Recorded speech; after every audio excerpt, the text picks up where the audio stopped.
Last video में हमने discuss किया था कि कैसे अगर आप अपने पावर ऑफ चॉइस को कॉन्शियस रह करके लाइफ में यूज करते हैं तो आप अपने लक्ष्य की तरफ आगे बढ़ते हैं और अपने डिजायर्ड रिजल्ट्स को पा सकते हैं। लेकिन अगर आपने अपने ड्रीम्स और डिजायर्स के ऊपर बहुत काम नहीं किया है, उसे इतनी अहमियत नहीं दी है, तो आप लाइफ में डिस्ट्रैक्टेड हो जाते हैं क्योंकि आप पावर ऑफ चॉइस को यूज नहीं कर पा रहे होते।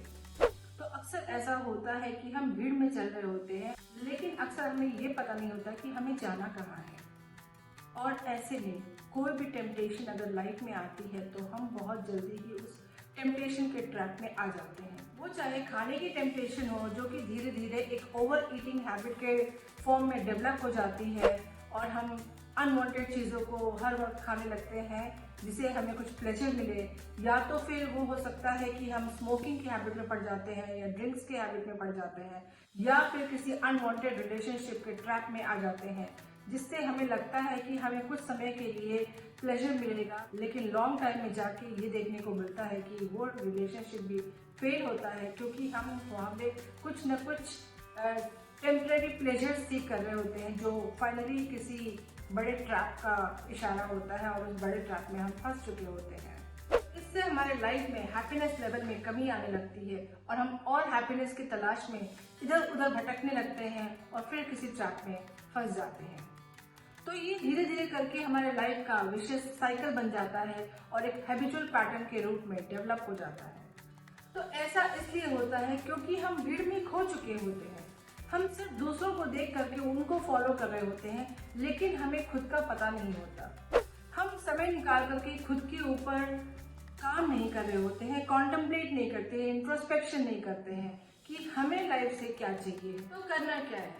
सो नंबर 1, सबसे पहले अपने ऊपर काम करिए, अपने लाइफ के पर्पस को ढूंढिए। क्या कोई ऐसी चीज है जिसको करने से आपको इतनी हैप्पीनेस और इतना सेटिस्फैक्शन मिलता है जितना आपको किसी और काम को करने में कभी नहीं मिलता। और अगर आपको अभी इस बात का पता नहीं है तो लाइफ में एक्सप्लोर करिए, नए नए चीज़ों को देखिए, ट्राई करिए और देखिए कि आपको सबसे अधिक सेटिस्फैक्शन और खुशी किस चीज़ में मिलती है। किस काम को करने के लिए आप खुद से प्रेरित रहते हैं और आपको वो काम किसी के कहने की वजह से नहीं बल्कि खुद की वजह से करना पसंद आता है। आप देखेंगे कि ऐसे काम को करने के लिए आप कहीं से भी समय निकाल लेते हैं। नंबर 2, और अगर आपको ये पता चल गया है कि कौन सा काम आपको सबसे अधिक एक्साइट करता है, यानी कि वो आपका पैशन है, तो तुरंत उस पर एक्शन लेना शुरू करें। अपनी चॉइस बनाएं और प्रायोरिटाइज करें। अब इस बात में अटके न रहें कि कहीं मुझे फेम मिलेगा नहीं मिलेगा, मैं कर पाऊंगा कि नहीं कर पाऊंगा, लोग क्या कहेंगे, कहीं मैं फेल तो नहीं हो जाऊंगा, और ऐसे तमाम नेगेटिव बातों में उलझे न रहें। ये आपकी एनर्जी को कमजोर करता है, आपके इंस्पिरेशन को डाउन करता है। नंबर 3, इंस्टेंट ग्रेटिफिकेशन में न फंसे। कभी कभी हम बहुत टेम्पटेड होते हैं अपने रिजल्ट्स को लेकर के। हमने थोड़ा सा काम किया और तुरंत उसका रिजल्ट देखने लग जाते हैं और अपने रिजल्ट को इवैल्यूएट करने लगते हैं। और अगर हमारा रिजल्ट हमारे मन मुताबिक नहीं हुआ तो हमारा मोटिवेशन डाउन होने लगता है और धीरे धीरे हम उस काम को करना छोड़ देते हैं। जबकि इसके विपरीत अगर हम लॉन्ग टर्म काम करें, कंसिस्टेंटली अपने काम करें, तो धीरे धीरे हमारे काम में निखार आने लगता है और लोग भी हमारे काम को अप्रिशिएट करते हैं।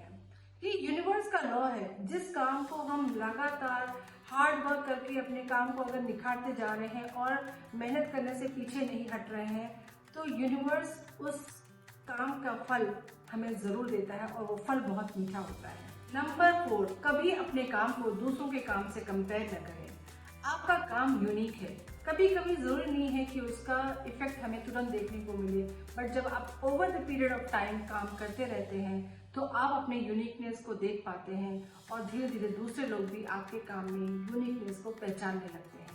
और कभी कभी यही यूनिकनेस हमें लाइफ के उस मकाम तक ले जाती है जिस मकाम पे पहुंचना हमारा बहुत बड़ा सपना होता है। नंबर 5, अपने काम को क्रिटिसाइज नहीं बल्कि प्यार करें, उसे अप्रिशिएट करें और अपने ही काम में खूबियां निकालें। जब आप ऐसा करते हैं तो आप अपने आप को एक पॉजिटिव फीडबैक दे रहे होते हैं और आपका मोटिवेशन लेवल हाई होता है, आपका कॉन्फिडेंस हाई होता है और आपको उस काम को करने में और भी मन लगता है।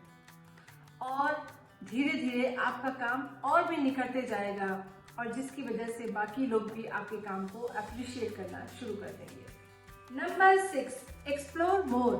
अपने काम में विविधता लाने के लिए दूसरों के काम को भी देखें और उनसे एक पॉजिटिव इंस्पिरेशन लें, और ऐसा करने से आप अपने काम में और भी निखार ला सकते हैं।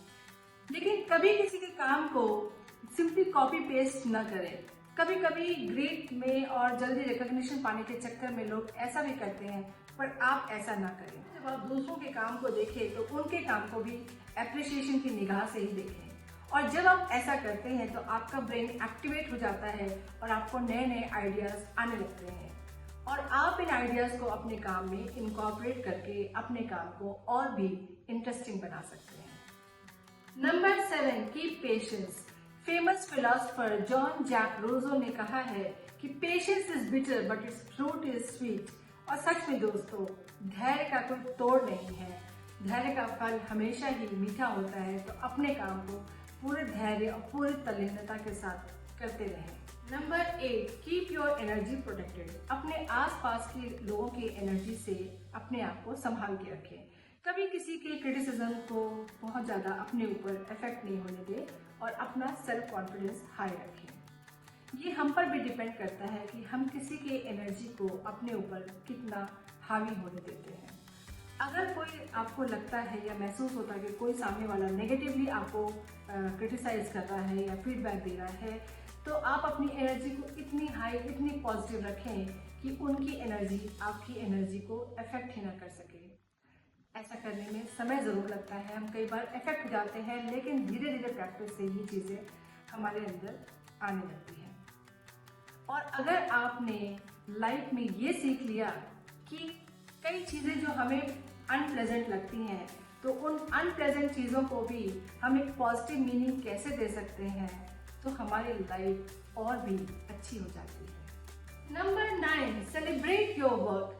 अपने काम से खुश रहें, अपने काम को करके खुद में सेटिस्फैक्शन लें और लाइफ में एंजॉय करना सीखें।